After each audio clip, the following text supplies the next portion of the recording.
Looking good, Mike. I haven't seen you in a while, buddy. I was trying to think. So we all saw each other at the last combined reunion, right? I think that was 2016. Yeah, that was a few years back. Yeah. Yeah, what was that, like three? That was at least 3 or 4 classes all together in one. Yeah, exactly right. Yep. Mm-hmm. Hey, everyone. This is the Really Charlie podcast. I'm your host, Charlie Perry. Excuse my guest. We were all talking off air, and we're going to have a great podcast here. So share this podcast on Facebook. Make sure you click public on it so all your friends and family could see it. And we're going to proceed. But let me start off with a commercial. Got to pay the bills, and it's a good thing. It's a good Gotta keep the lights on, bro. Yeah, that's it.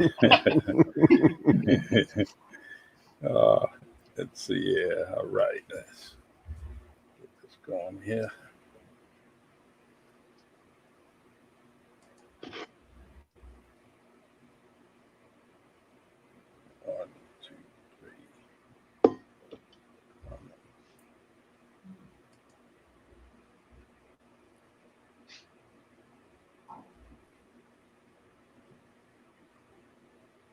All right, fellas, I'll get back to that. There we go. All right, got it.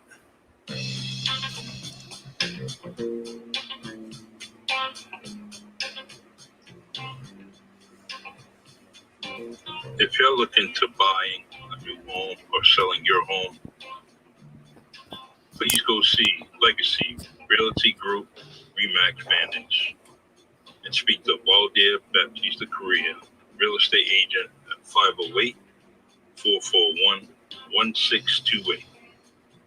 His email is valdircorrearealtor@gmail.com. His motto is, your perfect home is out there. I can help you find it. That's Valdir Correa at 508-441-1628. Buy a home or you can sell the one you have. But see this guy. Like he says, your perfect home is out there. I can help you find it.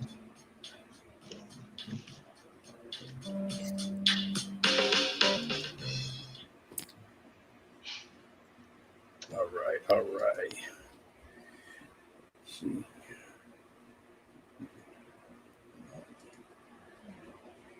All right, fellas.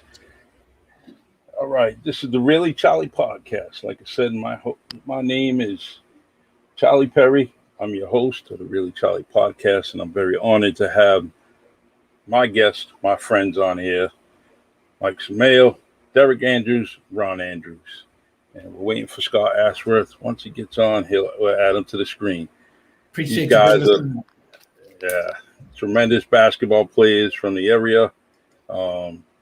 All went to Fairhaven High School, one of the most beautiful high schools I've seen in this country. And people take it for granted, but the world will end, but Fairhaven High School will stay strong. That building. Preach. Not to give you an offering. You got to preach. And to think we took that building for granted when we were there. Right. Yeah. Indeed, Mike. We sure did. Room 7. Yeah, it was just that castle. Yeah, go walking through marble floors and all the engraves that are all through room 7 and marble staircases. Like, are you kidding me? How about the round gym we used to play in? Remember the round gym? Yeah. That was wild. Yeah. Well, to think they actually played varsity games there at some point. In the 50s, there were games being played there. Wow, that's crazy. Wow. Yeah. It's awesome. When I was doing some research, I found a game that is supposedly legendary that Buddy Thomas had pulled together where, Bart Leach is playing in there and it's some crazy score, 80 points in that gym, which I could see because it's so small. Right. But I just can't imagine, having people standing on the track, kind of just leaning over and watching all of this. It's just, and I know the girls played there when we were there, but that's still hard for me to even think about. Right. Yeah. I don't know if Charlie knew that, right? Above the gym, there was a track going around the gym, right above it, where you could walk around it. It was crazy. It was wild. Definitely a shooter's gym. That's one part of the high school I didn't see. I've been throughout it, the whole building, once upon a time, and but that's one thing I didn't know. Right. But when we was all playing, we played our games actually at the junior high school because that gym was much bigger. So all our varsity games were actually at the junior high school. Wow. Awesome. Mm-hmm. Awesome. I brought you guys together for a lot of reasons, for a lot of reasons. For me personally is because I like basketball stories. And, and I was trying to think, who can I get? And, I'm just thinking about it. And I knew Scott Ashworth, I know Derek and Ron and Mike. I didn't know of you too much other than, probably just the old clippage you see me. I said, I remember this, and I'm like, how don't I remember this dude, And then we talk about the, different stories that you would bring up. And I'm like, yeah, we just crossed paths and just didn't get introduced to each other, but tremendous careers. That is true. Yeah. And so I want to start off with a simple question. Who inspired you to play the game? And we'll start off with Mike, go to Derek, then Ron will end it. But I just want to know, who inspired you guys to play the game, and how much, and we'll go into other questions later. Who inspired me is not a straight line. It's sort of a crooked line for me. And it goes back to, so I came from Acushnet. So if you didn't know that, I came from Acushnet, and at the time when I was living there, we were going to a very, very small school, 4 classrooms.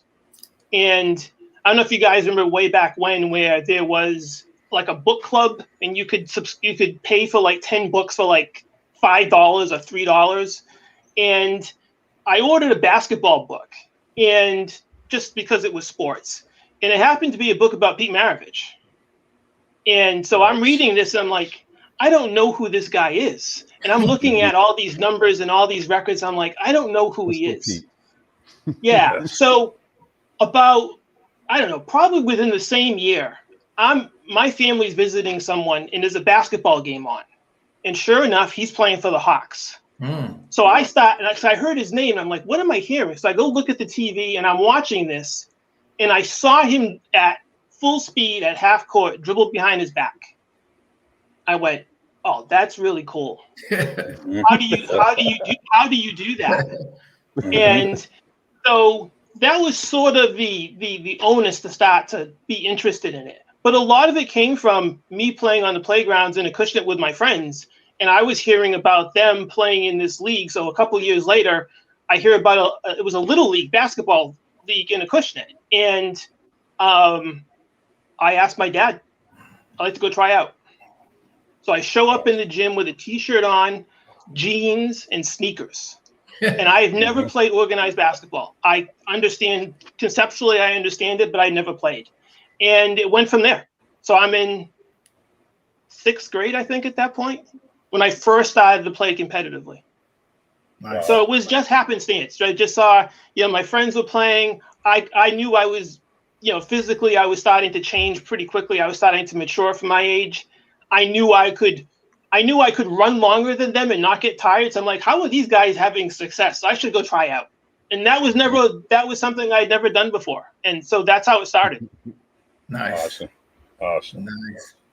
What about you, Derek? So, man, where do I start?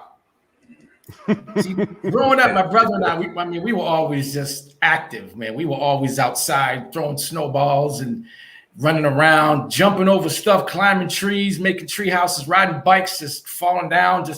We would just do anything outside. But for me, I can honestly say it was watching the Harlem Globetrotters when I was a kid. Yeah.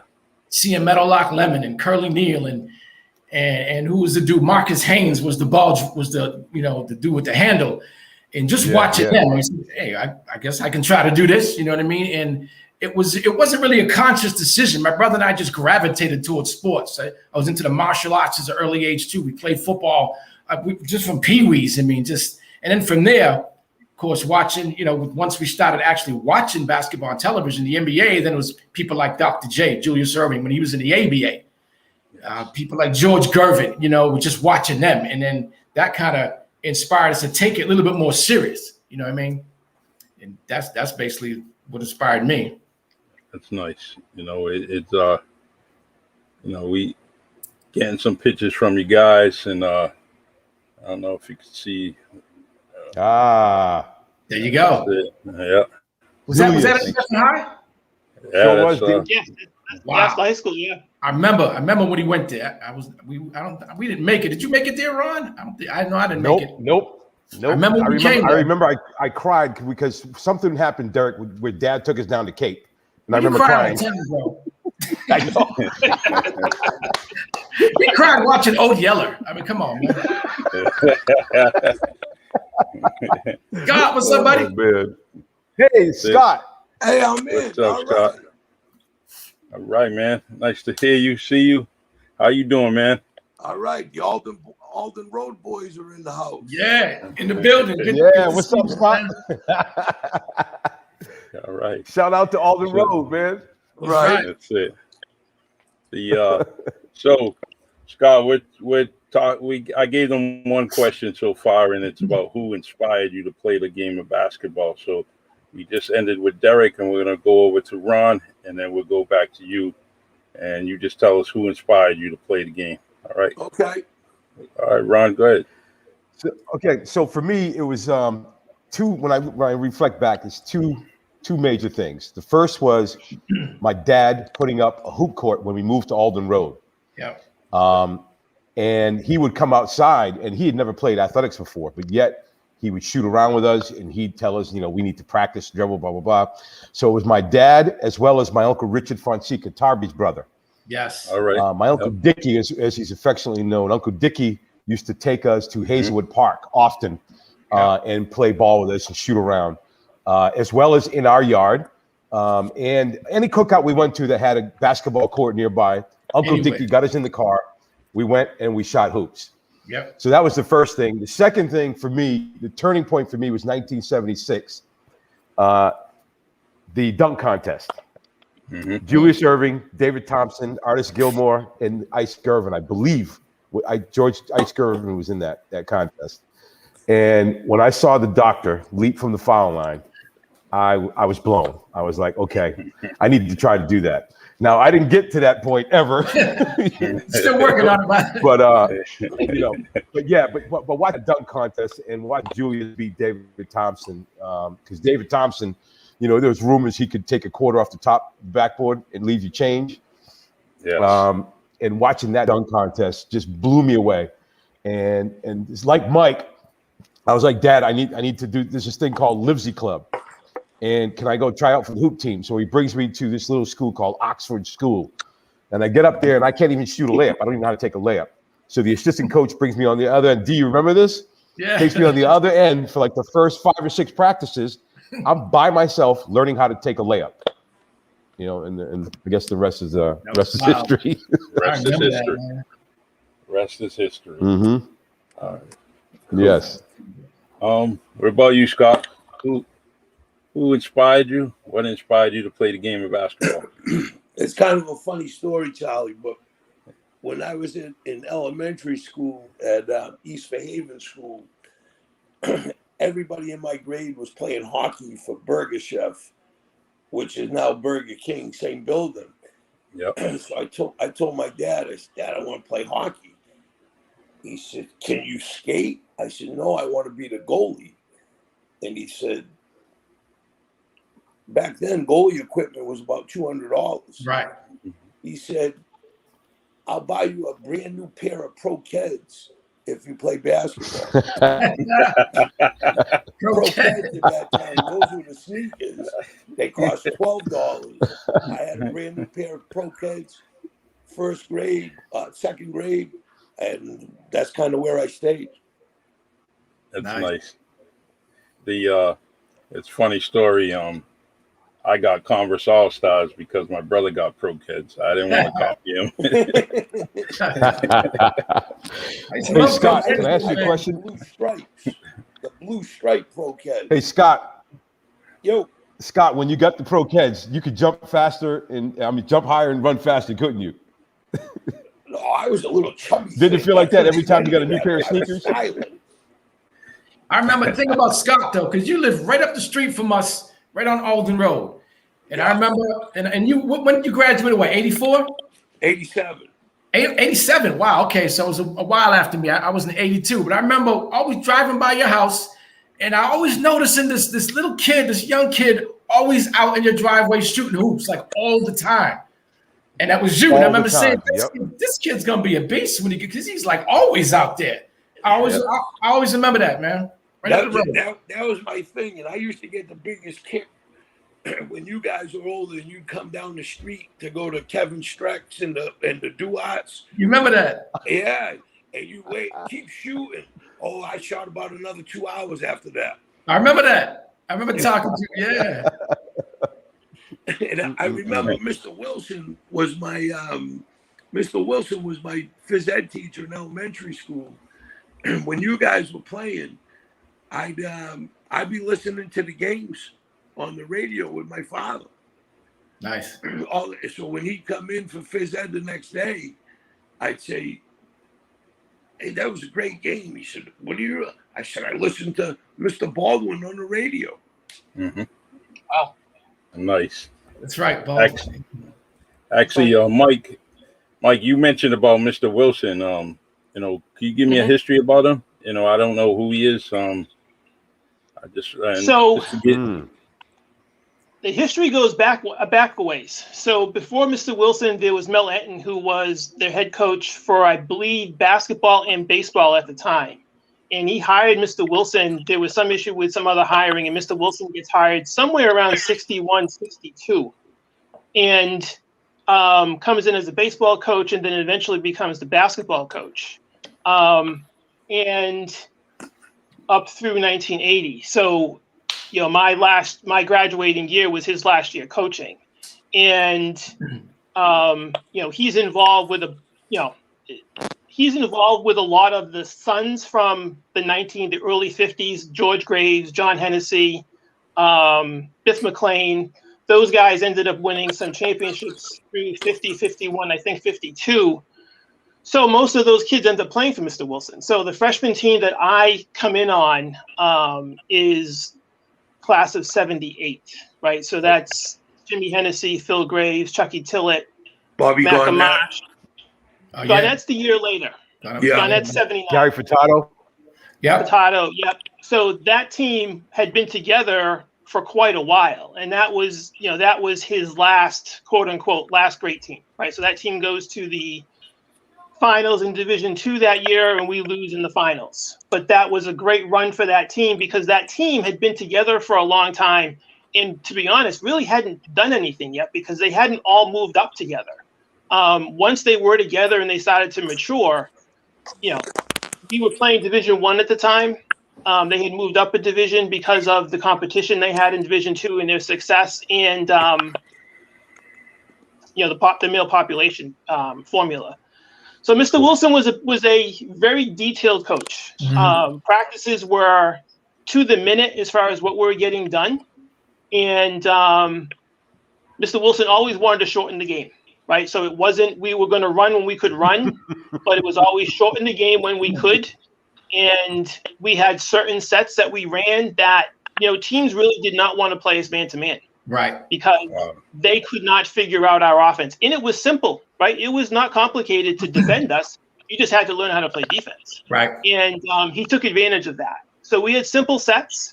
And, something I had shared with Derek and Ronnie the other night was that, the luxury of those guys that were coming behind me and coming behind the Hennessy groups through freshman and JV, they all ran the same sets. So by the time they got to play varsity, there wasn't much deviation because everyone could handle the ball, everyone could pass, everyone could shoot.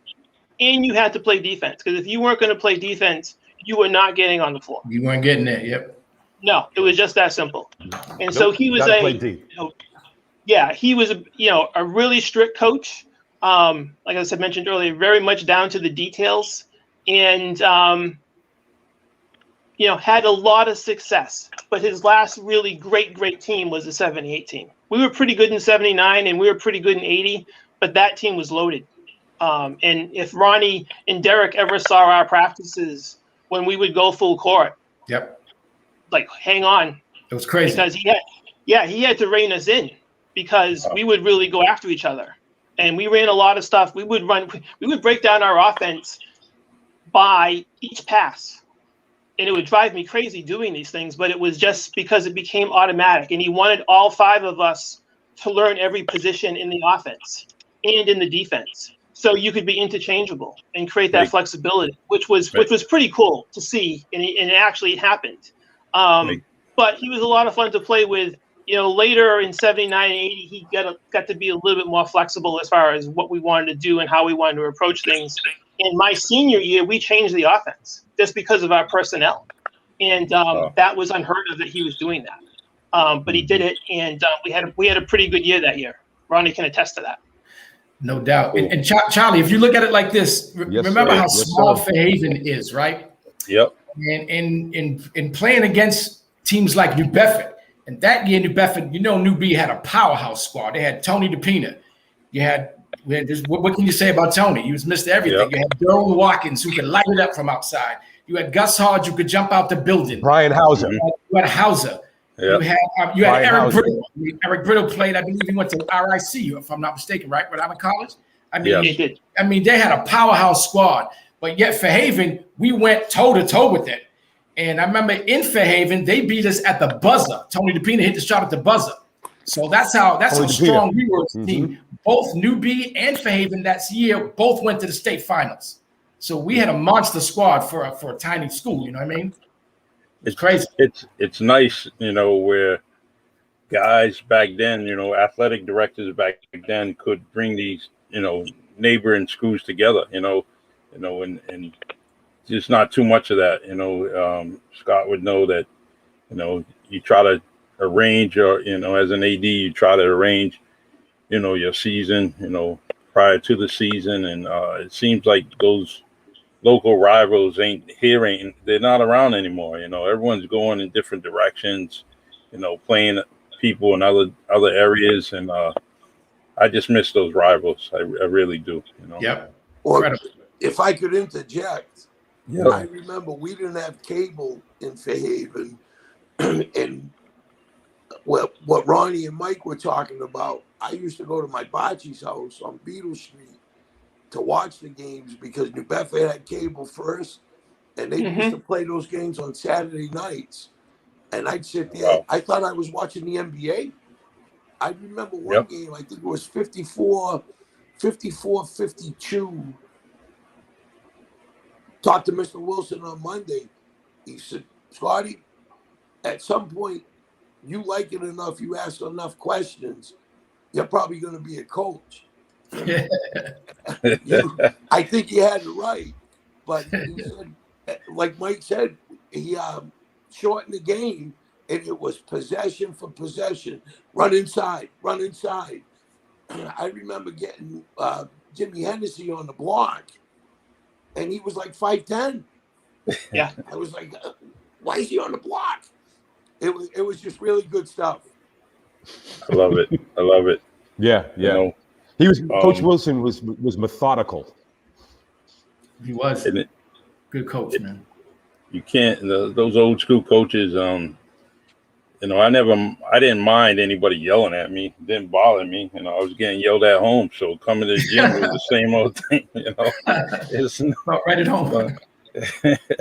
So Mr. Wilson didn't yell, though. There wasn't much yelling going on. Right. I mean, he made his point other ways. Yes. And it was, pull you aside, speak to you then. Certainly, if and those guys and myself included, as I got better through that year, those guys were so well schooled on this stuff that there wasn't many errors happening. I mean, we were pretty low on turnovers throughout the entire year. And because these guys knew how to play, they knew how to play with each other. And, that got embedded to me pretty quick, that I had to get acclimated really, really fast if I was going to help. And it became very apparent quickly when I was in practice every day, and he threw me up against Jimmy Hennessy every single day, and I had the opportunity to play against him every single day, and I improved just because of that. Right. Every single day, I got to go nose to nose with him, and to this day, I don't think there was a better all-around guard that year in the state, and I had that luxury to play against him. And Jimmy was a unique player, and not a true point guard, not a true shooter, just a really good guard, and could do a lot of things. And to be very frank, I suffered the next 2 years because I had nobody to play against. Nothing against my teammates, but I lost that.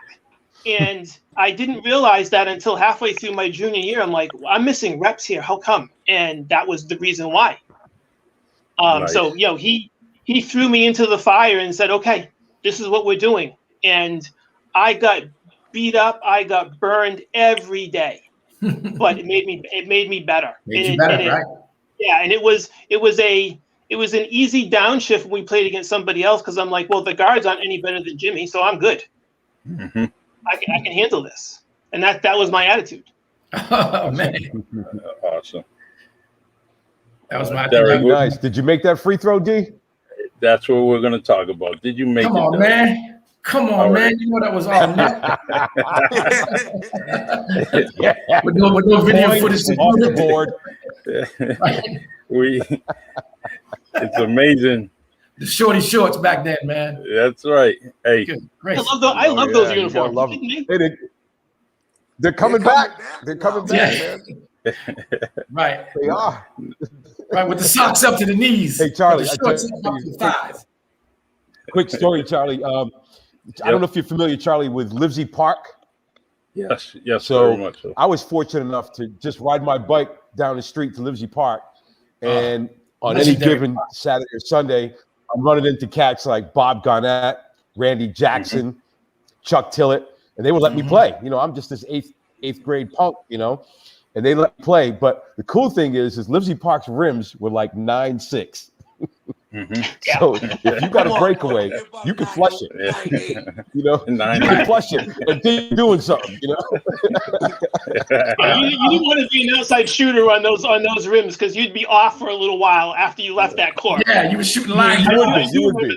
But they were good. They were good for the ego. It's called the ego boost. It was good practice. Legendary park, man. Cats from New Bedford. I remember Dias and the Bedford cats came up there. I was playing in Livesey. Oh yeah. 7 up, 7 across. If you hit that bubble on the board, it went in every single time. 7 up, 7 across. I love it. Yep, exactly, Scott. Crazy. Now with the obviously you guys had some great teammates, and it showed with the rivalry that the game against New Bedford High School, like Derek mentioned, those names are just they're I known them guys, that all the guys that you mentioned since I was a young age in the Bay Village, and there was a great combination of those guys. As far as different areas in the city of New Bedford, they all came together. But there was one thing. There was always 1 or 2 players that were missing from New Bedford High School. You say, man, how come he's not playing? So on and so forth. Was that the case in Fairhaven? We always said, man, I wish I had this dude there. Somebody in your neighborhood that should have been playing basketball and didn't. I just, you had great teams, and you just wonder how far you would have went with another great player. And I always say that. That's a good point. I don't think it was there too much. I think my year kind of was. We had, if you know Michael Jones, I'm sure, right? Yes. Michael Jones had transferred from New B and came up and played with us at Fairhaven. And he was with me, and as a junior, he started and played with Ron, and he was doing well. He was lighting it up. But then come senior year with me, something happened. I don't know what it was, but he didn't end up playing. And he was kind of tall, and he could dunk. So that's the only one I could think of. We could have used him. You know what I mean? Yeah. I can't. Other than that, You know, And there were people. I can't really think of anybody. I think not a whole I lot. think because the town was so small, anybody that could ball was ball. They were balling. You know. Okay. So I can't think of anybody in my era, that we would say like you, Charlie. You know, damn, that dude's nice. We should get him. You know. Right. If he was I nice, think he was everybody playing. that could play was playing. Now, Mike, I remember in my junior year, we had a senior, and we used to call him La Machine, Brian Correa, because at Livesey Park, Johnny Graves actually gave him the nickname La Machine.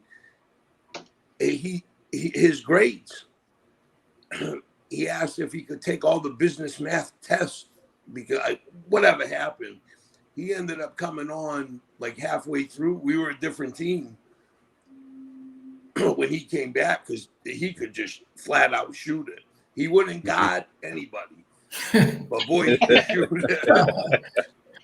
And he was another North Fairhaven boy, Derek Arani. I think he lived up next to the town crier. Oh, is that right? Okay. Yeah, but he could flat out shoot. The Nice. Mike, you made mention that you guys went to the state tournament. And what year was that? Well, we went. 78 was the deep run, and Ronnie and I went in 80. Not as deep. So we got to the quarterfinals my senior year, but 78 was when we went to the finals. We lost in the finals. Okay, all right. Ron, 1987, we went to the state finals. That's right, Scott. Yeah. Yes. Yep. We ended up playing against Right. Frontier Regional, and they were 6'7", 6'5", 6'4". We got beat 57-51. Their best player ended up playing football at Boston College, and Mark Chamorro, and he played tight end for the Green Bay Packers with Brett Favre. Wow. Oh, that's the kid, huh? Wow. Yeah. Wow. Okay. Yeah, he was tough. Wow. And their point guard, Scott Noska, was 6'4". Marco Malanfi was guarding him. He was about 5'6", 5'7", maybe. Mm. That was a big club we played. Awesome.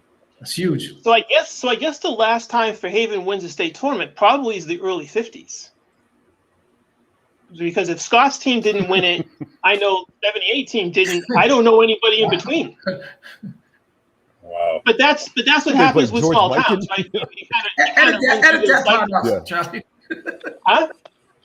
I was telling Charlie to edit that part out in 50s. No, it's just the reality of the situation. Let's go 87. Wait a minute. Something might happen. They're messing up that football field. There's turf field coming what's going on over there? I don't know. They won a couple of Super I Bowls. think they put it in turf field. Nice. Yeah, I'm putting some turf. that's called a recruitment tool. Right. Marketing tool. Hello. Yeah, marketing tool. But Yeah. Scott, when Wish you they had guys, it when I played.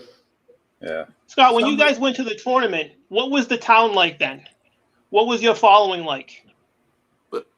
Mike, you talking with me? Yeah. I am, yes. Sorry. It was absolutely phenomenal. Dave Langlays, that was probably in between all of us. Yeah. He played with me. He was a junior, I think. Yeah. So Fang was in. He went to Bridgewater State, and we played a lot of games at Brockton. And one day he came in. He was painted. Half his face was blue. Half his face was white. We were notorious for having the worst third quarters in recorded history. And all of a sudden, he'd have a towel. I said, Fang, what are you doing? He was on the sideline with a towel and getting the people going. It was, you wouldn't believe. And then all of a sudden, I mean, all the way to the state final, he did it in Worcester too. It was something else. And he'd show up, and I was superstitious. He'd show up 2 minutes past the tip, I think, just to give it to me. a little bit. And then all of a sudden, he get the people going, he get the towel going. When you ask for a couple of pictures, Charlie, I have mostly like videos from cable 2. And my father said the scrapbook's downstairs. I'm painting houses in the summer and born, so I didn't get there.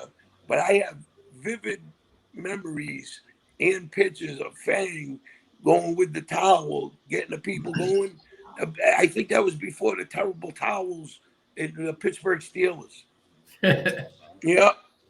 Nice. It's good, especially during that game. You're saying, man, I didn't realize we had this many people in the town, you know, and you guys had a good following. I mean, I really seen it in when they were during the football games. You know, Fairhaven fans or townies were definitely following you guys, and with the football team, I really seen it. Just happened to follow whatever team was in the tournament, you know. I decided to go to a game, you know, and can't think of that kid. I used to Dana something. Almeida, the quarterback for Fairhaven. Yeah, you said Dana, the coach. That was my head coach. Yeah, I think he was. Yeah, he was my coach in football coach in junior high school, and he was a beast as far as a football player back in the day. Yeah, football. Yeah.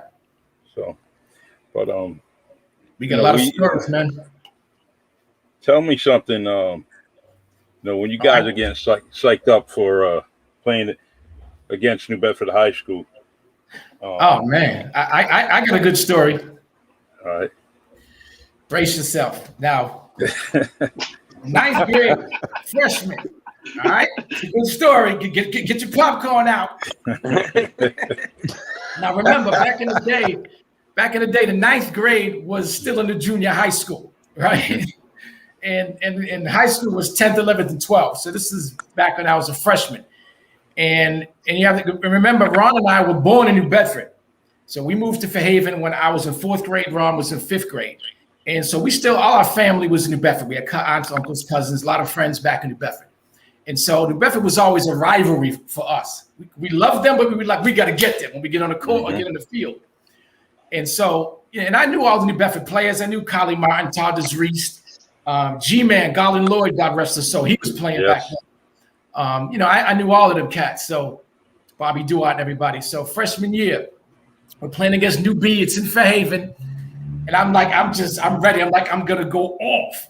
So I remember I scored four baskets in a row, 8 points in a row. So I'm like, yes, I'm on fire. I'm on my way to a double-digit game.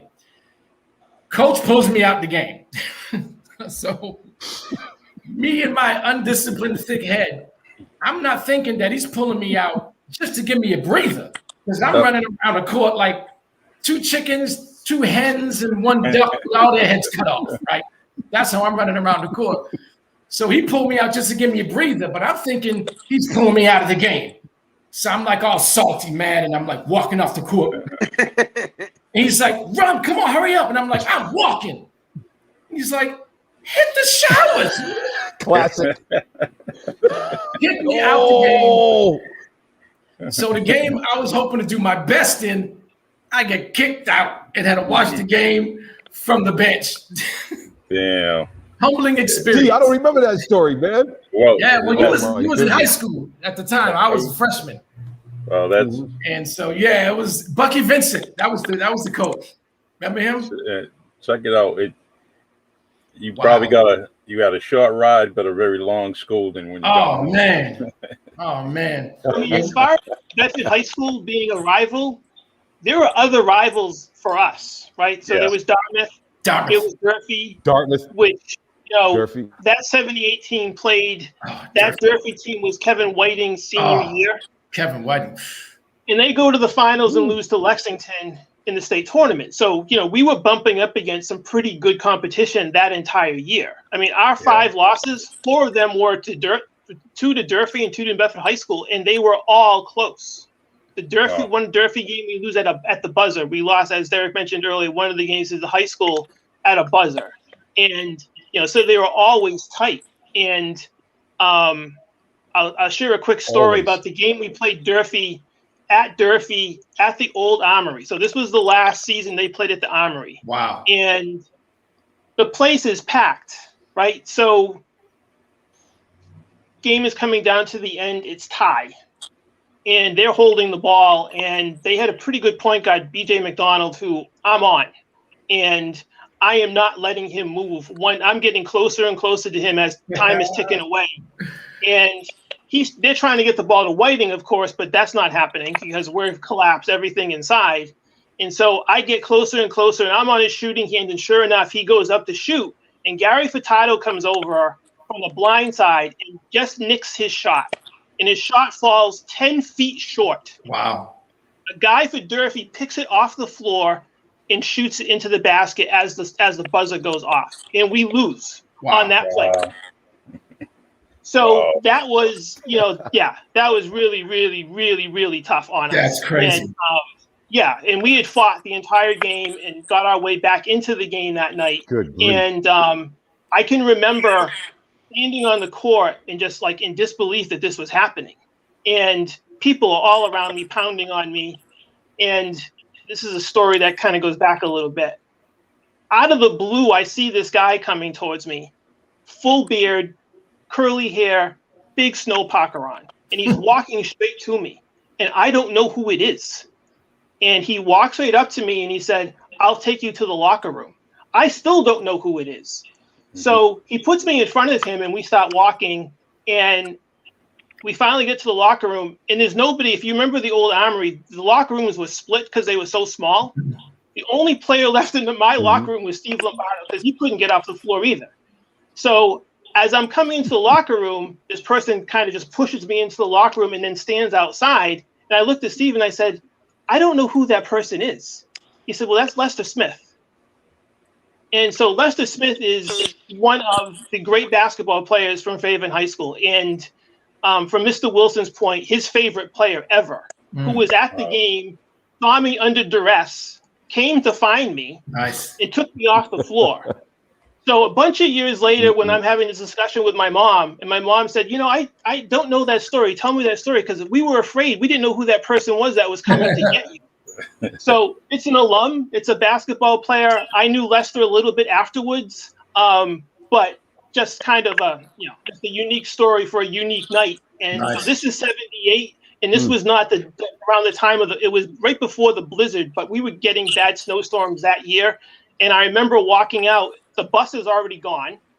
So my dad takes me home, and it's major blizzard, but we don't go to school, I think, for a couple of days after that. But that's just a little story about the rival with, other schools. Yes, the Bedford ones are pretty big, but Durfee and Dartmouth were certainly right up there. Yep. Crazy rival, Durfee and Dartmouth. Charlie, I'll tell you a funny story with Fairhaven. My senior year, we're playing New Bedford. And you have, I sent you a picture of the paper clipping of me, Mark Dice, and Eric Brittles in the background. Yes. I think you text me saying you love that picture. So there's a funny story behind that game. Yeah, there it is right there. So first of all, the newspaper clipping says that Mark Dice lost the ball to me, where clearly I'm throwing a pass. So I always bust Mark's cojones for that one. That was classic. You must know some from standard times. But unknown to me and unknown to Mark, my cousin John, who lived in New Bedford, played New Bedford football, John Lopes, was going to Mark the day of that game and going, "Hey, my cousin Ron at Fairhaven is going to get you. He's going to bust you up tonight." My cousin John's calling me the night before going, "Mark Dias says he's going to take you to the rim, Ron. He's going to bust you up." So both of us unknowingly are getting fired up for that game. Sure enough, Charlie Perry not liking each other and stuff.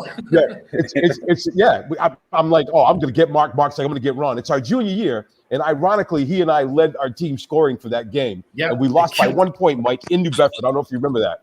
You guys, I do remember that. Yes, it's a funny story because Mark and I found out years later that my cousin was going back and forth with he and I talking about, Ron says he's going to get you, Mark. And Mark's like, "Screw Ron. He's from Fairhaven. I'll get him," So it was pretty funny, man. Get you all amped up. I remember that game. That was great. Yeah, you got me all amped up, man. Oh, man. Now, 2 years later, you end up being teammates, right? Right. So how'd that come about? I mean, was the coach going after both of you at the same time? Well, so So I had actually gone to Springfield to play football, and then I started getting recruited by Bridgewater State, and football seemed way much bigger than me, and the school was further away. And then when he told me, he said, "I'm working on Mark Dias, and I'm working on Al Howard." I said, "Enough said. I'm going to Bridgewater."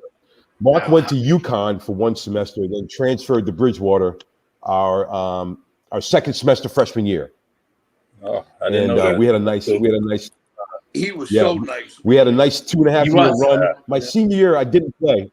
I didn't play basketball at Bridgewater my senior year, and Mark always teases me till this day. This past Saturday, I had the fellas over watching the game, and Mark always gets mad at me. He says, "Ron, you took a left-hand turn our senior year in college because I didn't play.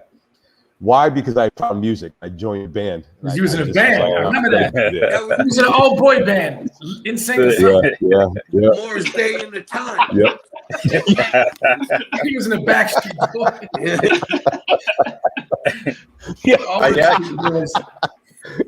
That's right. Out of sync. Right. Out of sync. Yeah, but he was my last year there. Champagne was the coach. Yeah, he was tough. Mark Champagne was the kind of guy, if you played him one-on-one in basketball, he would dive out of bounds for the ball. Yeah. Scott, where'd you go after high school? Scott, where'd you go after high school? I played at St. A's for a year. And then my sophomore year, I transferred to Bridgewater. I was a captain my junior and senior year. And I painted for Mark until I was like 35 in the summers. Yeah. Yeah, Mark Dice, I painted for him in the summertime too. Yep. Oh, yeah. That was his thing. That was kind of cool. He gave us jobs. Yeah. Nice. That's right. I remember that. Now, Derek, can I jump in real quick? Because I have a follow-up regarding Eric Brito and Mark Roby. So I've known those two guys since I was about 6-7 years old. Oh, wow. Because we were all running around at Camp Massasoit for years. Oh, my goodness. Wow. Yeah. And so, I've known both of them since that time. It was pretty cool kind of bumping into them as time went on. Wow. As competitors, as teammates. I played with Mark on the buddies teams a lot. And, I knew both. I knew both their families. I knew Eric's dad. I knew his sister. I knew Mark's dad. Good family. Yeah. And so it was always cool to kind of come back to those guys. And I really, as much as the competition was there with New Bedford High School, I enjoyed, learning about their success, and I enjoyed competing against them. Because I knew it was always going to be clean. I knew there was not going to be any nonsense happening. It was just going to be just, straight competition. And that was pretty cool about that. All right. Mark Roby had that outside shot. And Ron, you probably remember John taking you and I to Mark Roby's house? I think his dad was a dentist. He had a big house. And we would play in his yard. Yes. Yeah, right across the street from the park. Yeah, exactly. Yep. That was the one thing that you guys talk about, the Fairhaven New Bedford rivalry. That was the one thing we missed out on, because at that point, that old Southeastern Mass Conference had dissolved. But I think we played more games against Baby Donald, Trey, at Monty's. My cousin Hector. Hector. Yeah, my cousin Hector Barrows. We'd scrimmage preseason. I remember I was guarding Donald, and I went for a steal. He said, "Never." I said, "I got you 3 times at Monty's last year." And Trey went on to play. What did he play? Eastern Michigan, I think, something like that. Trey I think so. Yeah. Vincennes and Eastern Michigan. Yeah. I actually, I've been trying to get those guys on this podcast for a while now, and oh man, Charlie, that'd be a good one. That'd be a good one. I can't get the timing, especially with Trey.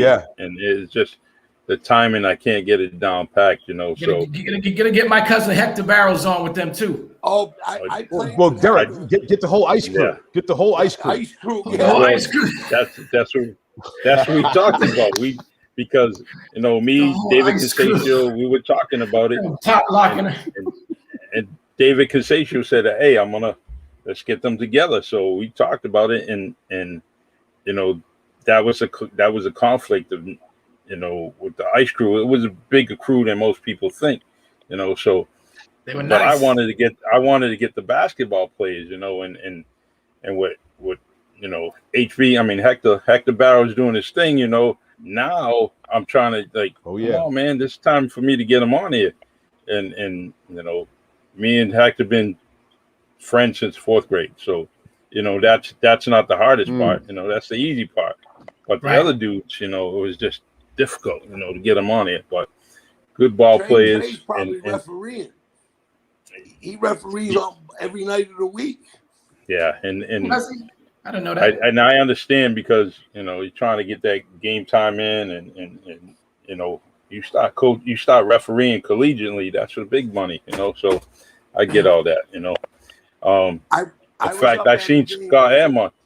Scott, I seen you playing at Monty several times. So and you, I don't know. I ain't gonna admit nothing, but you did have great games. Scott can light it up outside. He did have some great games, and so I can vouch for his story against Donald, man. But Donald he tried to get you out of your game, man. Oh, and psychologically, yeah. That was his thing. I played with all those guys with Shirt Shack. Like Mike said before, that was the summer league team that Mr. Tavares ended up getting Shirt Shack as the sponsor. And I played with Donald, Trey, Hector. That was me, Jacobson. That was our summer league team.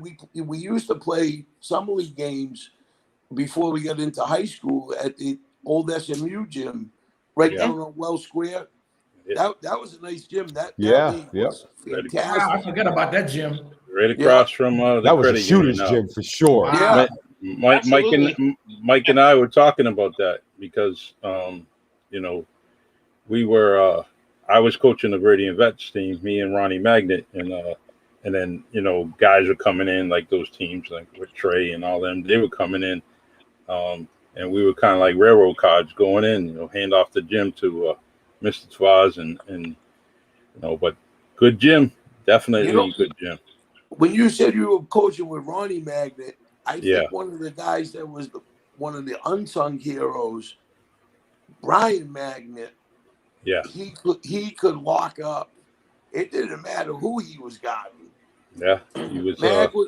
He was a DJ for our 30th, our 30th reunion or something. I said, Mag, can you still guard? He looked at me. He said, of course. Yeah. Brian was very similar to what's the dude for San Antonio, defensive forward there, small forward. Bowden? Yes. Bowden? Yes. And that was Brian, man, all day, all night, and it definitely poured some points in it. Yeah, he was 6 tough. to 8 points. Yeah. I remember him in the 6 foot and under league. He's Monty's Park. Oh, that was he was tough. That league was incredible. Monster. People forget they got that national title with the Outlaws, with that football team they had. They went. I think they got a national title out of that. That's right. So, multi-sport person, definitely doing his thing, doing his podcast thing, and WNB radio, and I like what they're doing. So. I'll tell you another story real quick. Trying to be long-winded. There's so many stories, but just for sake of time, my junior year, Ron's senior year, Ron's just going nuts, lighting it up. He's like one of the, if not the league's leading scorer. He's just going crazy. And I just wanted to start my junior year and play against my brother and just light it up with him, right? So the beginning of the season, I felt I should have been starting the junior year. So the first game, I'm not starting. Now, mind you, I was past the I'm walking stage. I had a little bit more discipline then. I was about to ask you. A little bit more discipline then. And so, I thought, right, I said, okay, well, I'm just going to prove myself in practice. So next few practices, I just went nuts, went crazy. And then Guilliviera said, okay, you're going to start. So we finally started me beside my brother. And the first game I started was against Wareham. Ron, you remember that? And just like New Bedford, yeah. we knew Larry Senna, we knew Davy Jones. You know, there's a lot of cats from Wareham that we knew. So of course we wanted to get them. And so Ron and I just went in and we just lit it up. He had like 12 points the first half. I had 10 the first half, and I got the newspaper article. I sent it to Ron today, and so that was just great, man. I just wanted to play beside my brother and just light it up, you know what I mean? Because he was nice inspiration to me, and we just went off, man. It was crazy. It was great. Definitely. I think we lost that game though, D. We lost, man. I think we lost that game though. Yeah, I was trying to hold that part out, man. Hey, Charlie, we're all that talking. lighting it up, Charlie, but we're losing. Hey, we got our numbers. No, look, in that newspaper article, Gilly Vieira tells the reporter, well, you know, Ronnie Andrews, what can I say, you know, that I haven't already said? He's, you know, one of the best players this side of the state this year, blah, blah, blah, blah. But he's probably going to get overlooked for the All-Star ballot because of our record. Yeah, we won't win too many games, man.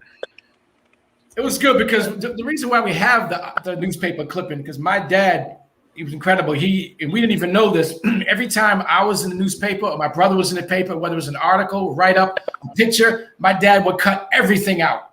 And he put it in a scrapbook. Gave my brother one when he graduated, gave me mine when I graduated. So look, mine's right here. Everything, everything in it, pictures, articles, everything, write-ups. I love it. So that was just incredible. That's something to keep forever. You know what I mean? Yeah, there's not too many of those things hanging around,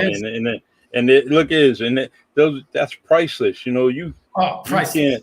You can't get that. Man. I mean, Mike, I'm pretty sure, Mike, you probably have your scrapbook. Scott mentioned that he has his.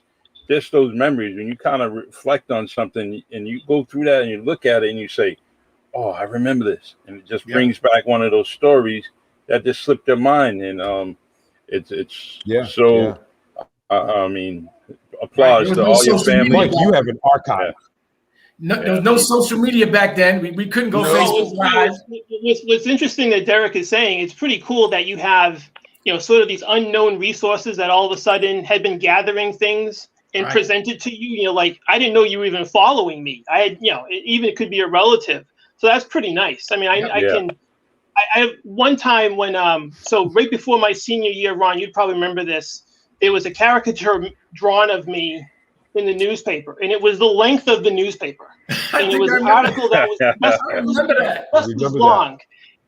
And a bunch of years later, when we were moving my grandmother out of her home to a nursing home, she showed me that she had that laminated. Wow. And it was in her drawer, and I had no idea she had even done this. Wow. So I had that hanging on my wall somewhere. So that was pretty nice to see that she had done that. And I didn't know for all, and that was, you know, that had to be like 15 years later that I find out about that. So that was pretty nice. And Mike, you came to Fairhaven, was it your sophomore year from Holy Family? I did, yes. Sophomore year. Thanks for bringing that up, Derek.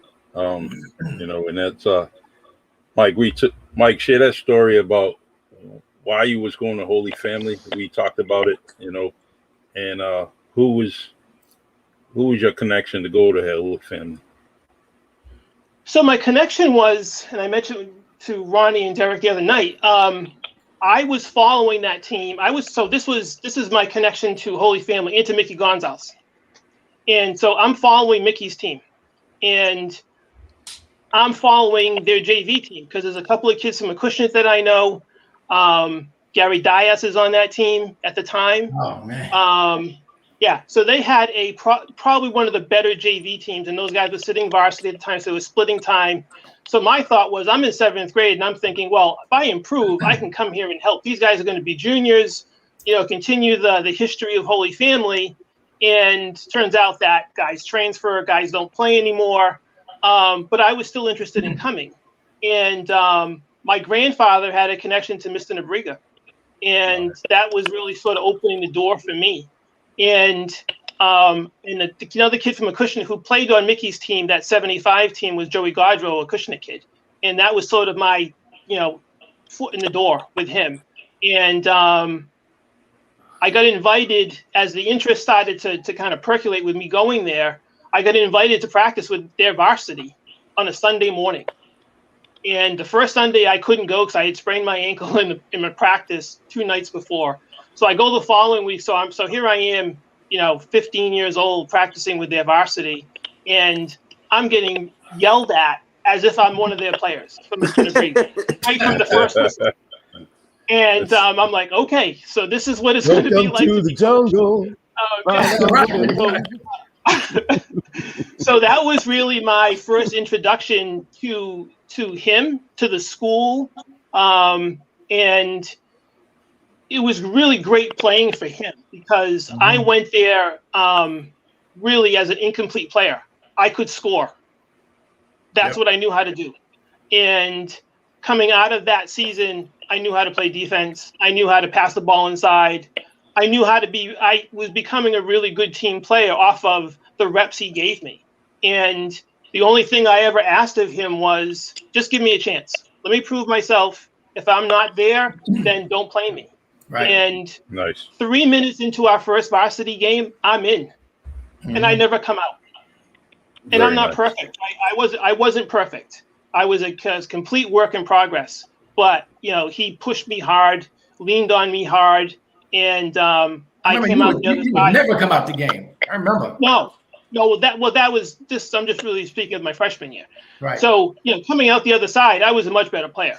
And it was a stark difference that I just had just because of the reps. Just because of the reps in the game, the reps in practice.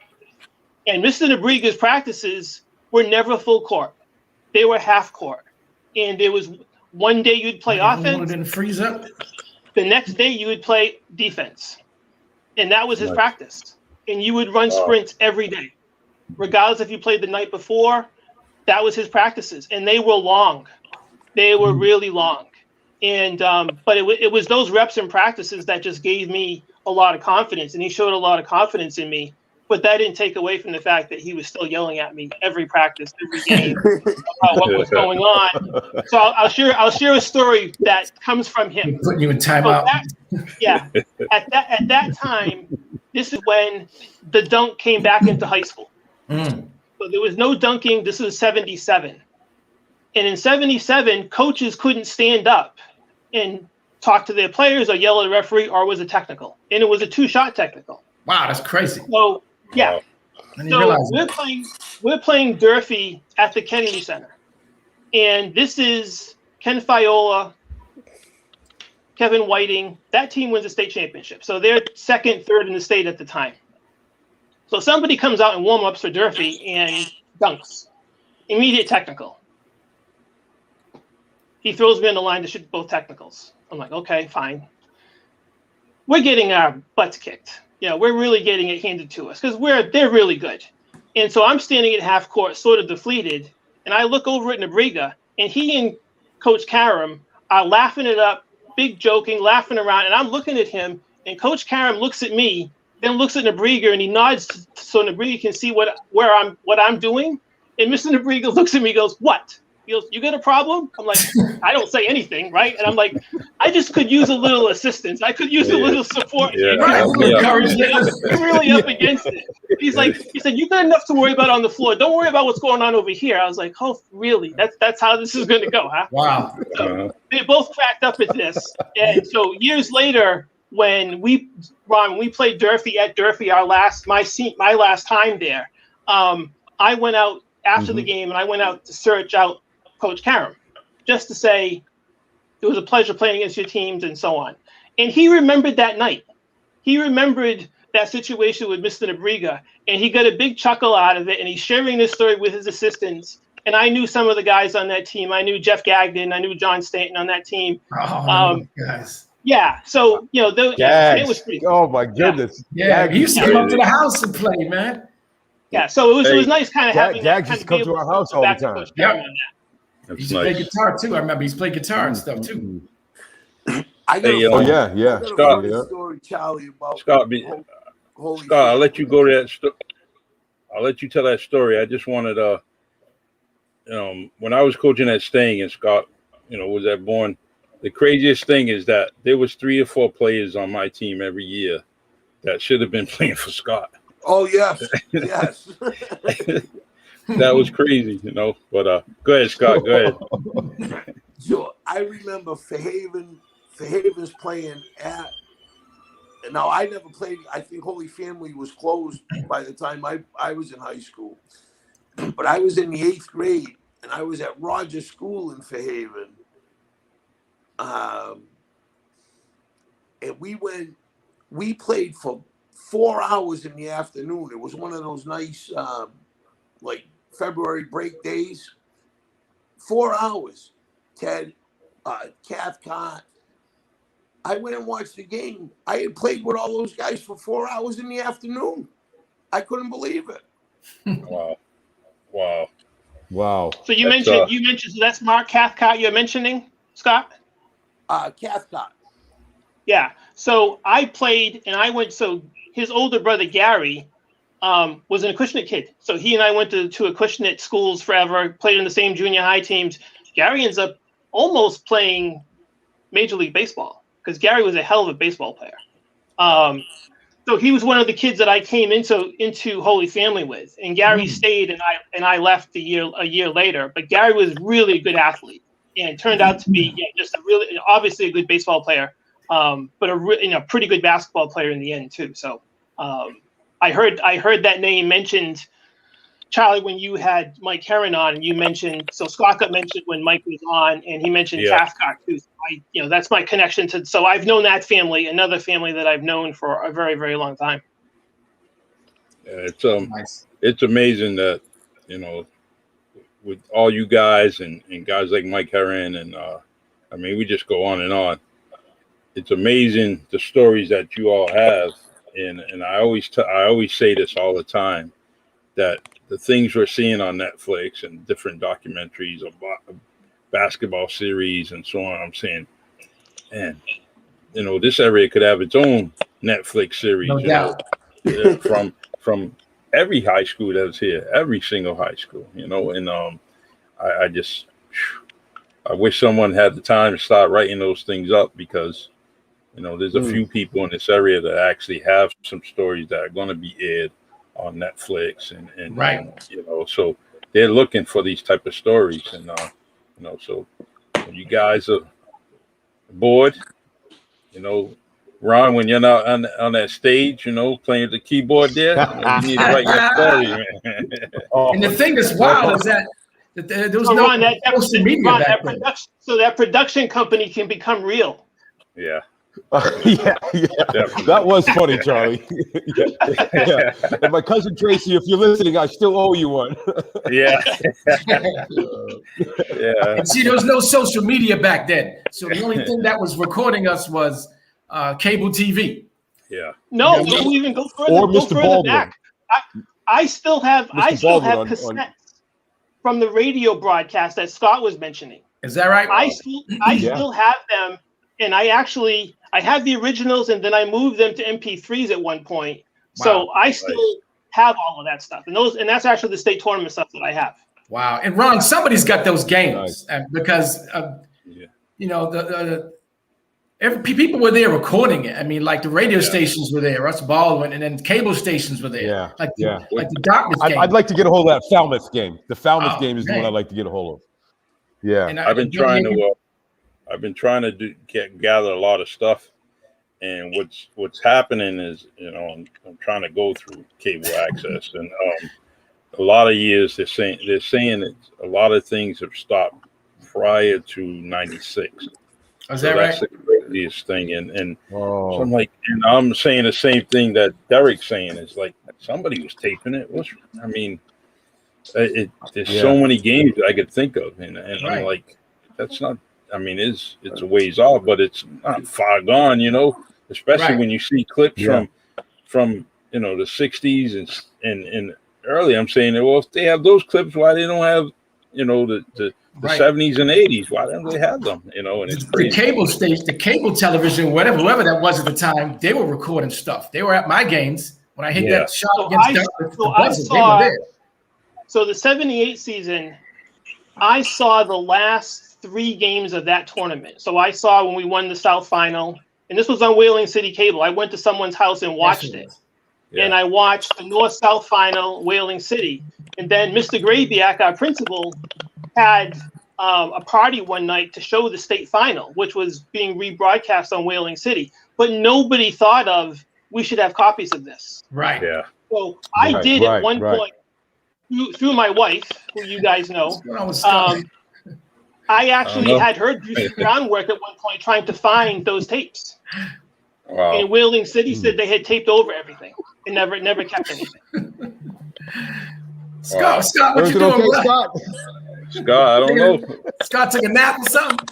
No, That's it. my thing's going in and out. Guys, this has been great. But All right. I'm starting Hey, to Scott, lose service. before we lose you, Scott, Derek Casaccio wants me to talk to you about your wrestling days, man. August 13th at the VFW in Fairhaven. I'm putting the boots back on, Charlie. All right. Yeah, I'm still going a little bit, not as much as I used to with the pandemic and that. But I think I'm going to take one more run, and then I'm going to turn out the lights. Wow. Hey, I'm gonna be there, brother. Good luck, Nice. brother. All right. Yes. Hey, guys, it was great. Thank you so much. This was a lot. Thank- of fun. Hey, Scott, good to see you, my Pleasure, brother. Scott. It's a pleasure, Yeah, my man. All Good right, to the see you, Alden Scott. Road crew. Nice. Alden Road. Enjoy it. All right, we'll see you guys. All All right, right, Scott. man. Take care. Take care, Scott. Good dude. Guys, I don't know Mhm. what's going on with you as far as time. You know, it's I got plenty of time. So, I don't know what you want to talk about. We can probably go for another 20 minutes if you want. It's up to you. What as far as time, what do you want to do? I'm good. Don't all matter right. to me. Okay. But I too. want to ask Ron, can I ask you a question? Sure. What is going on Absolutely. over your shoulder? For who? What am I watching on TV over your shoulder? Oh, that might be Security Mickey Mouse camera, it Club or looks like. something. no, It's I what? think it's so I'm kind of a nerd and I like watching Alaska shows about Alaska and the wilderness and all that stuff. So I think Oh, that's yes, Homestead, yes. Alaska. All right. Dude, you gotta get up more It's often. appropriate that Yeah, I'm yeah, I seeing gotta over get your a life, shoulder. dude. You really gotta get up more often, bro. Hey, I feel you, man. It's all good, man. I Appreciate think you having that's us on, Charlie. hey, Ron. I think that's the Rainey family, right? Yes. See? So Charlie, you Oh, watch no. it too then. Oh no. I'm well-rounded, brother. I'm well-rounded, man. I hear I you, know man. exactly You what gotta you're be, talking you about. know? You gotta broaden Yeah. your horizons. You know what I mean? That's it. All right. Ron, you remember playing against Dartmouth was a pretty big rivalry, right? For us. Yeah. I remember our senior year. Our big rivalries, of course, was New Bedford and Dartmouth. And I remember playing against Dartmouth in Fairhaven, and it was standing room only. It was ridiculously packed. Radio was there, cable TV was there. And I had 27. Gilly, right. I think you were probably there. Cousin John and his dad was there. Everybody was there. And Gilly had me covering. He had me D'ing up the division's leading scorer, Mike Croto. Remember Croto? Proto, yeah. I remember that. I had a D. I got the newspaper clipping right there. D'd him up, and I shut him down for most of the game. He came and he scored like 10, like in the fourth quarter. But for the most of the game, I shut him down. And then it was like 3 seconds left in the game, and it was tied up. Man, so we're sweating, and I'm running around. I'm trying to juke dude off of me, trying to get over because I want that shot, right? I want that last shot. So Jeff Perry gets the ball. He's not too far out from the paint, but he's in a position where he can't get the next shot off. He just can't get it off. 3 seconds left. So I finally get free from the defender. I come running around the top of the key to the extension of the foul line, 15 feet out. Jeff sees me. 2 seconds left, throws me the ball. I just stepped up and pulled a Mike Semiao. Just all net, buzzer sounds, game over. We won by 2 points. Nice. Crowd Nice. erupted. People ran onto the court. I mean, it was crazy. I mean, that was a memorable moment. That was crazy. It's amazing how just you explaining that, that's the most open shot in the NBA right now is right there. I think Foul that's line something, huh? extended. It's amazing how open that is constantly. I mean, You've seen it. You all seen it. Chris Paul, where was he getting his points? Right there. Right Chris there. Paul was right there. So, but wasn't enough. Can I share a Dartmouth story? Sure. Yeah. Do it. So I'm in 8th grade, and we're playing in a tournament. We got invited to play in a tournament at the Kennedy Center.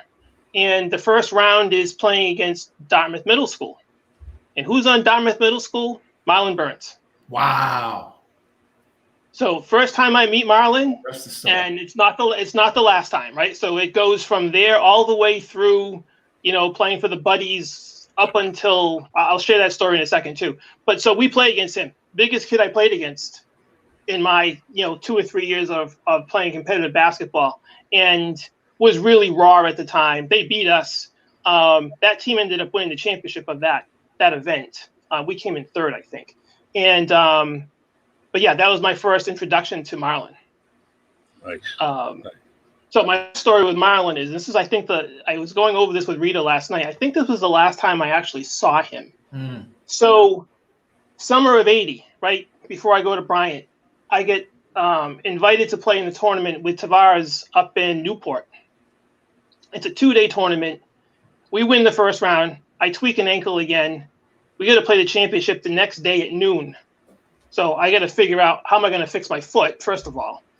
So we ended up losing. We didn't have enough guys. So I've got my mom's Volkswagen Bug up in Newport, and Marlon needs a ride home. So I can't fit him in the car with the top up. So it's the summer, right? So I got to put him in the back seat because he can't fit in the front seat. So if you can imagine my wife and I driving around in this convertible Volkswagen Bug with Marlon in the back seat. What was he, like 6'6" or something? He's sitting sideways. 6'8". He was No, 6'8". he's sitting with his legs up. And so we stopped at a couple of places. We stopped to have some lunch. We stopped at the beach for a while and hung out. But it was the funniest scene just looking at him in the back seat. And Marlon was a good kid, right? He was. He was just very good natured. He was. We had a really good afternoon, even though we lost in the finals. But that was my last time I think I see him. We connected, I think, when he was at PC a little bit when I was at Bryant, because we practiced at PC a couple of times, and we had a tournament in the Civic Center a couple of times. So we came across each other. But yeah, that's one of my funnier moments with him, was just a good spirited kid. Took it in, driving down through Newport, him in the back seat in my mom's. Ron, you remember that? You remember that Volkswagen Bug, the orange one? I do. Yeah. So that's the car we had. I remember you had it looked like a station wagon, but it was smaller. I don't know what that car was. Yeah, my little Pinto. Yeah. Pinto. Yeah, little Pinto. Yeah. Pinto. So Mike, I have a story. Guess we all had a Pinto, huh? I have a story. Mike. Gremlin. Yeah, Gremlin. I had one of those too. Yeah. I had a Datsun actually. Before it was Nissan. B210 or something like that. Mike, we had just played. He was paying 45 cents to fill the tank. Oh my up. God! Remember that? Yeah. Mike, we had just finished winning a big game, Mike, and at the time I was dating Deolinda, and you were with Rita. And remember, they used to babysit at that house. Yes. With the young hippies, the hippie couple. Right. I'm going to be careful. I'll tread lightly. This is all tucked away information now. Yeah, right. Yeah, so security clearance. You can plead the fifth right now. Yeah, exactly. Hey, Charlie, do you have a 7-second delay on this, man? Yeah, I'll try. It's classified info now. Come on. Hey, I might need it for the next podcast. So, anyways, we're celebrating, right? And when you celebrate in high school, what are you doing? You're drinking. So we're at this babysitter's house. We're celebrating this big win, and we're getting nice. And at that point in time, it took me like 2.5 Michelobs to get nice, right? And all of a sudden, I think it was you or Rita is like, "Hey, your brother's at the door." Derek, you remember this? Yes. Charlie, I'm pretty much drunk, right? I'm just cockfied, as they say. Right. I go to the door, it's my brother, and over his shoulder is my father. And my dad. Oh. And they're like, "Let's go, get in the car. Your grandmother just passed away." I'm like, "Oh my God." He had to sober up real quick. I had to sober up, but it didn't work. As soon as I got in the house, I hugged my mom, told her I was sorry. It was her mother that passed. And she just pushes me back, looks at me, she's like, "What have you been doing?" And I was like, You know. So anyway, yeah, it was kind of a debacle, man. But Derek, I still don't know how you found me. I don't know. Hey, know. Come on, let's put it this way. There weren't many places we were going to go after a game, right? You used to babysit at that house sometimes. That's why. I just took a chance. It was not a tough find, I don't think. Right. Wasn't how many we had 2 places to go in Fairhaven, John. Yeah. I scoured the town in 2.5 minutes. I mean, yeah. Ron, you had a good following, but the town wasn't that big. My car, you could identify my car from anywhere, so it was pretty easy to solve that particular riddle. That's it. Fairhaven was great, man. There's a lot of good times, though. Sure was, man. And it was funny because back then, you know, people used to think we lived down the Cape because anything over the Fairhaven Bridge was down the Cape. Yeah. I said, it was like 15 minutes away from the Cape. Yeah. Anyone from Fairhaven to Wareham, they would say, you know, it was, you know, somebody would say the Cape, and I'm saying, wait a minute, isn't Wareham the gateway of the Cape Cod? You know, I'm like, how's those other towns Cape Cod? You know, it's crazy. Yeah, but it's funny because when we went to the state tournament in '78, I look back at some of those articles where, they're trying to find Fairhaven because they don't know where it is. They barely know New Bedford. They know Durfee and they know Fall River, but they don't know after that. So when I saw some of the old clippings, I was like, I forgot that there was we were sort of like uncovered when we went to a state tournament. Like, where were we? And exactly how it was described. It was sort of in between the Cape and anything else. That's sort of where we were because nobody knew. And that was always frustrating. That was always frustrating to me when we were, you know, it took a team either from Dartmouth or New Bedford or Fairhaven to do well in the state tournament for us to really get noticed. And that was always frustrating to me because our level of competition and accomplishments, to be honest, was just as good as the City League in Boston. Mm-hmm.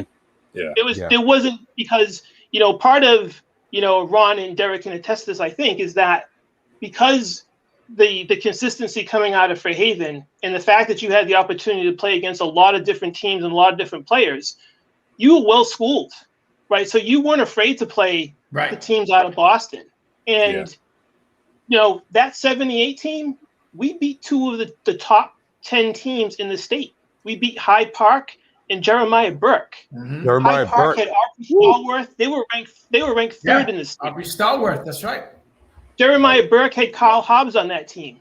So he and his brother were averaging 18 and 22. Yep, him and Ron Hobbs. But they could not play us, right? They could not cover us, and we could cover them. So there was a big difference. As soon as you broke away from those 2 teams, all of a sudden, the 3rd round, we're playing Seekonk, right? Because that's how good Seekonk was. And then all of a sudden, we're playing Rockland, a team from the Colony League. And we're playing Marblehead in the North-South final. So those city teams went away quick. And which was because those guys, you know, as I mentioned earlier when we were talking about the group that came forward, all those guys had played against those players before. So they weren't afraid of them. And, you know, me as a young player, when I saw that, you know, your eyes kind of light up because now you're not afraid. And I sort of was not afraid going when I went to Fairhaven because I had gone through the tournaments with the buddies teams and we had some really good success. So I knew all those guys. I played with them. They were my teammates on the youth games team that won a gold medal that summer. So they were my peers, they were competitors, and I knew them. So they knew my game, I knew theirs. So there was no apprehension from us to play because all those guys, Hennessy and Phil Graves and Steve Lombardo, all played on those buddies teams and played against all of those players. So when we went to the tournament, we were like, okay, we don't match up physically, but skill-wise, we're better. Right. Hey, Mike, I venture to say heart-wise. Yeah, that's what it was. That's what it was. Fairhaven had big heart. We had to. I remember, Derek. Do you remember football? I'm sorry. Go ahead, Mike. No, go ahead. Sorry. No, I'll let you finish. I'm sorry. That was my. Just a quick side one. So my senior year football camp, Coach Lanigan comes up and is like, "Okay, we played New Bedford like the 3rd or 4th game of the season, and just to let you guys know, New Bedford had more guys try out for their football team than we have in our senior class." Wow. So we were like, "Oh, damn." Okay, so we're up against much larger schools, But like Mike was saying, you know, our skill set and our heart and, you know, the drive in Fairhaven, we were like, let's play. You know, if we lose, we lose. You know, my senior year, we lost to New Bedford by 1 point. They really should have blown us out. If you look at who they had, they should have blown us out, you know. But part of it, I think, even all the hard. way through the athletics from that school is because you were so well taught from a really early age. Yeah. And you trusted one another. You trusted yourself because you knew that the 1 and 1 was going to equal 2, right? So there wasn't much deviation from that from year to year because it just wasn't. Mm-hmm. And, you know, Ronnie and I had shared some IMs a couple of years ago when we were talking about that, where you had that luxury of coming through the Livesey Club and you had the luxury of getting that consistent coaching all the way through. And me coming from Acushnet, I had okay coaching, but the structure wasn't there for us in that town because that was a relatively young town at the time. Right. So when I, you know, gravitated to Mr. Nebrieger and Holy Family and then to Mr. Wilson and watching all of that, you know, that was, you know, for me as a young athlete, I wanted that. I wanted to be coached. I wanted to be able to execute those kinds of things because I saw it. I saw how it worked and I saw how it was successful. And as a young player and as a young athlete, when a coach tells you something and you do it and it works, you never deviate now. That's right. Yeah. Like you just continue to improve on it. You keep drilling to it. You keep doing it. And that consistency over time through the athletics of that school and that town really starts to show. It's very, Mike, very similar. Did Mickey Gonzalez coach you? No. So my story with Mickey, sorry, I don't mean to keep dominating this conversation. So when I'm a freshman at Holy Family, one day Mickey shows up. And I think the starting five was playing offense. All of a sudden, Mickey walks in. Now we're playing defense. This never happened. We never shifted. And Mr. Debris is like, Semiao, you got Mickey. Mm-hmm. Now, I knew Mickey, right? I knew how good he was. But, man, did he hand it to me that afternoon. And showed no mercy at all, which was fine. But I was getting dizzy over the fact that I couldn't figure out how to cover him. At some point, I did figure out a couple of his moves, but it didn't matter. Yeah. But Mickey, being the kind of guy that he was and is, he stayed after practice with me, and we didn't take a shot. But he helped me with my footwork. Right. He helped me with just awareness around the court and what to be aware of. And that was a huge help. And I very much appreciated that he did that. So, no, Mickey didn't coach me. But when he was coaching at Holy Family, he did reach out to me at one point and asked me if I wanted to be his assistant. And I was traveling up in Boston to work, and I couldn't do it. We were living in New Bedford at the time, and I just couldn't do it. It was just impossible. But I think I mentioned to you, I did run into him and his brother John at Dee's wedding, and spent a lot of time with them and teasing back and forth about just playing and just, you know, the people that we all knew and that kind of thread through basketball that we all knew those guys. So Charlie, when you had Mickey on, he mentioned, you know, Mr. Nebrieger passing away and Father Driscoll passing away. You know, those two men were significant for my time when I was at Holy Family. And it was one of those things where it was really surprising to me that I didn't anticipate that I didn't anticipate how close that school was and how close everybody became, and everybody, you know, relied on one another. And I had, you know, from Mr. Kennedy, who was the assistant coach, to, you know, my history teacher who played for Mr. Nebrieger, Mr. Gushu, Mr. Finney, who was the principal.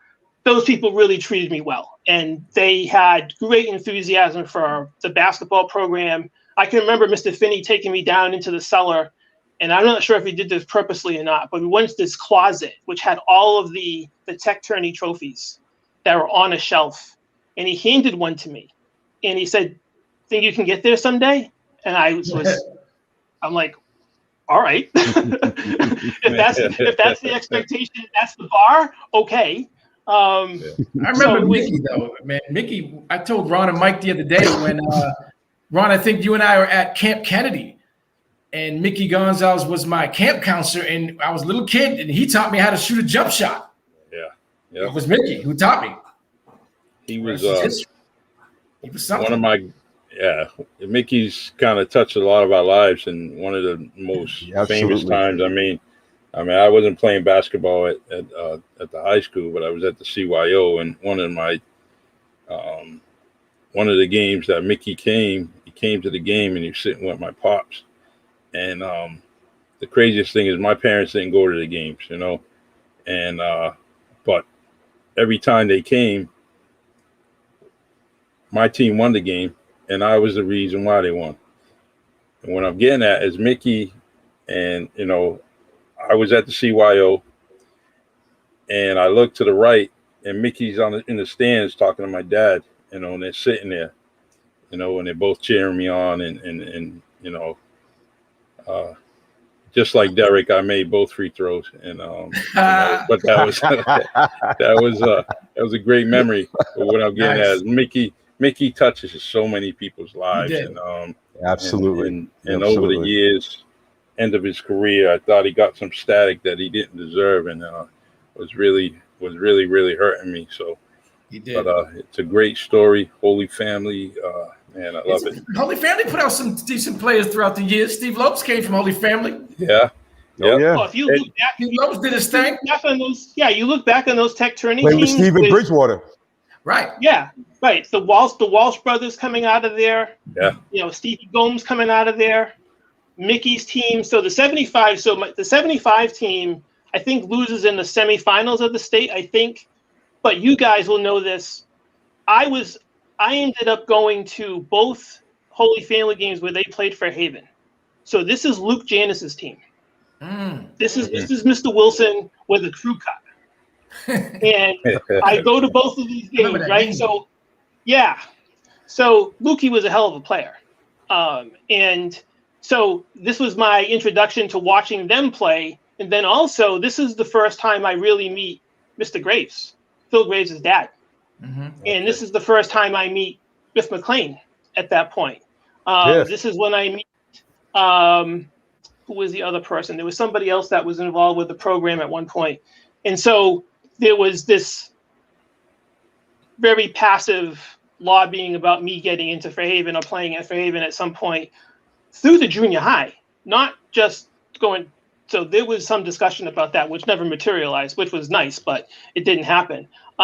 But I ended up watching those teams, and I ended up sitting behind Mr. Wilson's bench and watching him coach. And he was a much more intense dude at that point, which is a few years before I get there and you guys get there. But that was, you know, Lukey was one of his favorite players too, as far as what he accomplished, you know, not only on the basketball court, but academically. And he ran into some problems later on, but was a great player. And at that point, not a great team at that point. They had a couple of guys, but they weren't very good basketball. They were mostly football players playing basketball. And Lukey was the only guy running around trying to score up against the Holy Family team, which was known for defense. And that wasn't just going to happen against that team. Because that 75 team, as I mentioned to you guys the other night, you know, Peter Ribeiro and Joey and Mickey, that was really a good team. Right. That team was, you could not mess around with that team because, you know, again, well drilled, knew their stuff inside out, and they knew who they were as players, and Mr. Nabriga trusted them enough, and so they had some really good success that year. That's funny that you mentioned football players playing basketball. We did that a lot in Fairhaven because we were so short on people. Yeah. A lot of us who played basketball, the same people, we were playing football too. It was wild. Yeah. But we had pretty good athletes, right? I mean, I'm not sure, right, aside from anybody else. From my view, and I know a couple other guys who are really good all-around athletes, I'm not really sure there was any better all-around athlete than Chucky Tillett. Oh, Chucky Tillett was a monster. Tillett was a monster. He was good. Yep. You know, and there were some other guys, you know, I used to love me some Chuck Tillett, boy. Yeah, there were some other guys. There were some other guys in there. So I know I grew up with Randy Jackson. Randy Jackson was good, just a pure athlete. Guy in high school. So there were some guys that were around, but I saw it every day what he could and couldn't do. And so you guys are mentioning that the Bedford clippings that I passed out. If you look at him run the floor that game, I watched that game the other day. I don't know if Charlie knows. You know that game that Mike's talking about, Charlie? I think it was it 78? That year it was New Bedford against Fairhaven. Yeah. Mike Semiao had the game, and it's on YouTube. Okay, wow. You gotta check that out. Check it out. So let me share with you how I get that game. Right. Yeah. I'm playing tennis one day at Buttonwood Park, and someone said to me, I found out who you are. And I looked at the person like, well, who am I? And so that was a weird conversation. And it turns out. Yeah, lucky. What a way to start a conversation. I know. That's a stalker, Did the dude. person say Like, daddy? I already don't like you. So where's this? We're not going to have a friendship very long. That's some stalker conversation right there. Might have So said it turns daddy. out. So it turns out he was friends with John Pacheco, who Okay. coached the high school when we were in high school, right? So he coached Eric and those guys. He had 2 tapes. He had a tape of New Bedford and Fairhaven, and he had a tape of New Bedford and Durfee. And these were VHS tapes, right? So I ended up getting my hands on it and making a copy, Nice. moving it to DVD at some point, and that's when I think I dropped it on YouTube. And yeah, so it's the only thing that I have that's actually video, and it's a really good game. It's good. It was a good game, man. We don't play particularly well. It was in New Bedford too, I think, that game. Yeah, and I've never complained about referees, but that might be one of the worst referee games of all time. There are some calls in that game that if you play them slowly, you're like, in particular, there's a goaltending call on Brian Hauser. I remember. And Gary Furtado shooting a layup. I remember. It is so not goaltending because it's barely out of Gary's hand, and the referee calls goaltending. Yeah. Hauser was up there. I remember that, and he blocked that clear. Actually was not goaltending. It has a lot of theater to it. It's not a game that's played very well, from my opinion. But it's nice to have because that's the only thing I have. Absolutely. The better game was when you guys played New Bedford in Fairhaven that year. That was the game. Yes. That was incredible. That New Bedford won at the buzzer. Well, so if you remember that game, Matt Gamache hits a 20-footer I remember. after the buzzer. Yes. And that's when we go to overtime. I remember that. So we were like a second away from me and winning. Dean, cousin Dean Gonzalez, we were in the stands watching. Wow. Crazy. That was crazy. Jimmy Hennessy had a game that game. That was, man. And Tony DePina hit it at the buzzer and won the game. That was crazy. I'm actually gonna save that. I got the video. Oh, you got save it. Yeah, you got to save that. Check it out later. Save it in the comment section here. But as soon as I can find it. This is it's a tail end of our podcast, and before I let you guys go, I want to talk to you about who would you like to have on the Really Charlie podcast. It could be anybody. It doesn't have to be sports. It could be anybody, but who would you like to see on the Really Charlie podcast? Good question. Excellent question. Anybody, Derek, anybody. Mike, you want to go first? I'm thinking. I don't know. Yeah, let me think. Well, I'll tell you for me, Charlie. There's a few people. Okay. I'd like to see Mark Dias. Yes. I asked him, and he's thinking about it. Yeah. Well, you guys got to work on it. I'm in his ear. Work on him, man. I am. I'm working on him. Come on, Mark. There's so many stories that guy has. Yeah. I would like to know him. His son should know it. No, go ahead. I'm sorry. Yeah. No, and I'd like to see you get Brian Hauser. All right, I'll work on that. That'll be interesting. I will work on that. Tony DePina, get Tony DePina up on there. Mm-hmm. Yep. I'm gonna talk to Tony's other half, and she can get him on here. We'll do that. And like Ron said, get the whole ice crew up here, man. Yeah, definitely. Yeah. Get Donald and Trey and Hector and Danny. I'm trying, man. I got to do something. I think David. I'll set them up with something and just get them in the same place, and then I'll have my phone, everything, and microphone. I'll do the podcast right there. There you go. Nice. Get a reunion. Exactly. I'm gonna have to get back to you on who I thought, because I'm drawing blanks here. All right, whatever. You definitely get back. We've been keeping in touch with each other just because we were trying to set up this podcast, and I like the communication I've been having with you guys. I really appreciate it. Appreciate you. Thank you, Charlie. 5 So stars before for we all go, three of you. can I tell my Julius Erving story before we go? Yes, go ahead. Let's hear it. I wouldn't be a basketball fan if I said no. Go ahead. Right now, I'm not into that right now. Yeah, so I had to do some research back because I tried to pull some details together that I had just forgotten. So I spoke to my dad today about this. He knew I was doing this, and I asked him about, first question I asked my dad was, how did this happen? So my dad was, at the time, was trying to pull together a sports marketing group. And at the time, Irving was probably the biggest name in sports at the time because of the merger. And yeah. Jesus. Young Mike. That's Young you, Mike and Chrissy? Julius. Mike, that's you and Chrissy? That's, Yep. yeah. Love it. Wow. I love it. Julius That's Irving. great. That's incredible. That's great. What year was that? I'm 15 years old, so that's 76. Wow. Nice. I'd been at Holy Family for a month when that happened. So my dad's trying to pull this together, and so he reaches out to a couple of people that he knows and finds out that there's a group of people that know Irving and try to pull him in. So I think I mentioned to you guys that he drove up alone. And I find out today with my dad he drove up with his agent. So that's sort of that's how that happened. I reached out to another family friend who supplied me with those last 3 pictures and some other discussion points that I'll get into in a minute. So my dad pulls this off. Some other businessmen in the area tried to do some sponsoring. We get it at the high school. There was a pregame to that, which included Tommy Baroa, Peter Trow, Eddie Rodricks, Brian Baptiste, Brian Hamill. So semi-pros. Some guys have some direct connection. Peter Trow played with Julius Irving at UMass.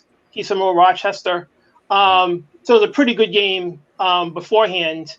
And Julius coming on was sort of like when I met him and walking up my driveway, and Ronnie, that driveway, and walking into my house, into my kitchen, I was like, you got to be kidding me. It was very, very surreal. And if you look at that picture, I look like a deer in the headlights in that picture. Yeah, it looks like you got caught, Mike. Yeah. It's I had never met anybody that was that physically that large and just had sort of this real kind of aura to him at the time. And as I mentioned to you guys, unfortunately, it wasn't as successful as those businessmen and my dad wanted. Mm-hmm. But it was great to have that kind of exposure to him. And, some of those other guys knew him through some other relationships. And come to find out that, there had been mention that he wanted to come back and do another one because he was upset that it wasn't as successful as it was. And so it was sort of a one-off for that group. It never happens again. In my discussion with my dad today, he had mentioned we would have to go bigger as far as raising money and a larger group in a different setting, and they could have done that, but it didn't happen. Mm-hmm. But it was very, very cool to for that to happen in my home, and it was pretty cool to see what happens to him and his career and his following. So the story that I can tell at the end of this is that this family friend of ours was on the island of St. Croix, and he's running through the streets of St. Croix for exercise. And he comes around a corner, and he runs right into Julius Irving. and Julius Irving just stands there, and this other guy that I know almost falls down. And he gets up, and he says to him, I don't know. So this is Julius Irving speaking. He goes, I don't know your name, but I recognize you. And he said, New Bedford, right? And so this guy's like, yeah. So one of those pictures you see is the guy that I'm referring to, and so that's Richard Fabio. And that was the story of him running into him and Irving being able to actually repeat the fact that he knew where he was from. Wow, he recognized him. So Mike, he literally ran into him. Yeah, so there's he did. So there's Dick right there. Wow. So this was the pictures. I reached out to Dick the other night, and he passed these on to me. Nice. Wow, nice. Classic photo, man. That's priceless. Yep. Priceless. Nice. Absolutely. This has been great, man. Appreciate you, Charlie. Hey, I appreciate Charlie, you guys. thank you so much, man. Much love to you, my brother. This is officially your podcast. if you ever need something to say, you know, or do, you want to come on the podcast, you let me know. I move everything aside just to put you guys on the air, regardless of what it is, because I appreciate and honor your time. So, Appreciate you, my brother. all right. Thanks, Charlie. Thank you. Thank you All right, very, Ron, very Mike, much. love you, y'all. Good to see you, All Mike. right, man. Take care. Be nice. Two Take up, care. two down, baby. Awesome. All right, y'all. Great Bye-bye. guys, man. All right. Appreciate y'all. Take care. Bye.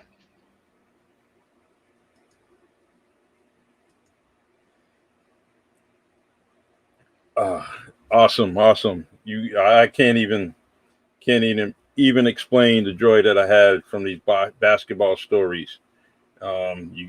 These guys are unbelievable, and I'm glad I got them on video, because these stories can't be told other than them telling them, other than these guys telling these stories, and it's on video, and it will always be restored. And I'm glad, and that's what I'm trying to do on it, is to get these basketball stories on the air, you know. And so they told me to reach out to a couple of people. I'm going to get those guests on here. Going to work on it. I haven't filled up my August list, so I'm going to start working on that as soon as possible. Thank you for tuning in to the Really Charlie podcast, and I really, really appreciate it. I'll be on tomorrow early, 11 a.m. with Cara Rigo. So please, if you have time tomorrow, tune in. Give me some comments. Give her some comments. And we'll go from there. Thank you. I appreciate it. Really Charlie Podcast on Spotify, Facebook, YouTube. Please subscribe and like my channel on YouTube. And share this podcast. God bless everyone.